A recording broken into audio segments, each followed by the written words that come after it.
مسجد کرتبہ اسلامی فن تعمیر کا عظیم شاہکار اور کرتبہ شہر کی پہچان ہے۔ یونیسکو کی جانب سے عالمی ورثہ قرار دی جانے والی یہ وہی جامع مسجد ہے جس کی تعمیر عبد الرحمن اول الداخل نے 8ویں صدی کے آخر میں شروع کی تھی۔ یہ مسجد وادی الکبیر میں دریا کے پل پر اس جگہ تعمیر کی گئی جہاں سینٹ وینسنٹ کا گرجا گھر موجود تھا۔ یہ شاندار مسجد صرف 2 سال کی قلیل مدت میں تیار ہوئی اور اس کی تعمیر پر 80,000 دینار خرچ ہوئے۔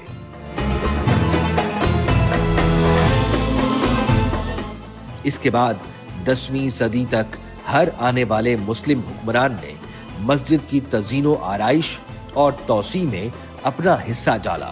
اس مسجد کی چوڑائی 150 میٹر اور لمبائی 220 میٹر کے قریب تھی، جس میں 1400 سے زائد ستون تھے۔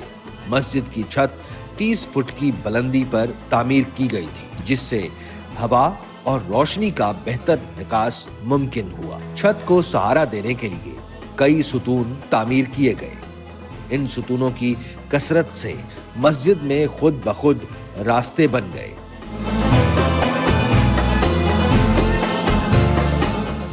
ہر ستون پر دوہری نالی محرابیں نصب کی گئی جو بعد میں اندلس کے فن تعمیر کا حصہ قرار پائے۔ چھت میں 280 ستارے نصب کیے گئے۔ یہ ستارے اندرونی دالان میں نصب تھے اور خالص چاندی کے بنے ہوئے تھے۔ مسجد کے مرکزی ہال میں نصب بڑے فانوس میں بیک وقت 1000 چراغ روشن ہوتے تھے۔ مسجد میں روشنی کا انتظام اس قدر بہتر تھا کہ رات کے وقت بھی دن کا گمان ہوتا تھا۔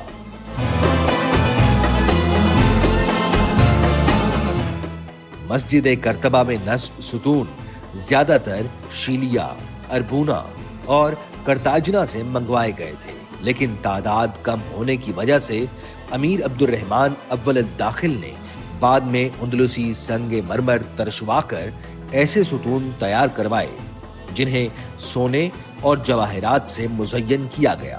ان ستونوں نے مسجد کی تزئین و آرائش میں مزید اضافہ کر دیا۔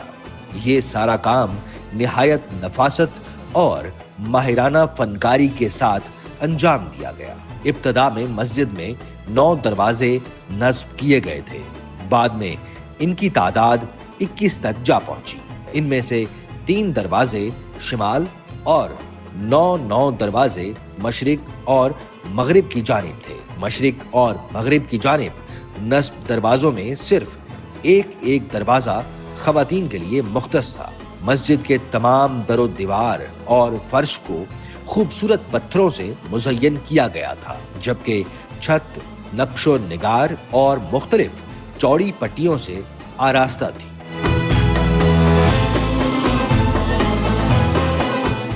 مسجد کرتبہ کی محراب کے لیے استعمال کیا جانے والا سنگ مرمر دودھ سے زیادہ سفید اور چمکیلا تھا۔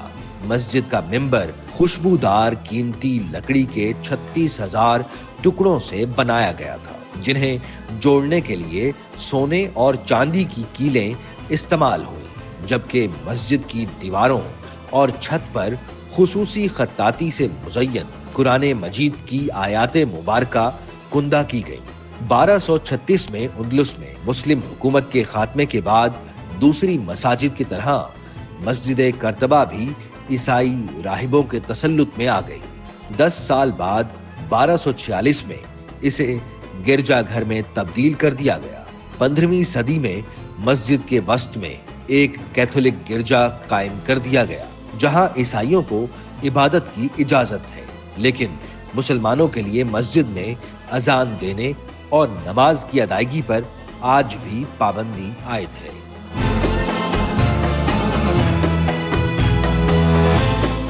1931 میں شاعر مشرق علامہ اقبال وہ پہلے فرد تھے جنہوں نے 800 سال بعد کرتبہ کی جامع مسجد میں پابندی کے باوجود اذان دی، نماز ادا کی اور مسجد کرتبہ کے عنوان سے ایک خوبصورت نظم بھی لکھی، مگر ان کے بعد مسجد میں پھر سے خاموشی کا راج ہے۔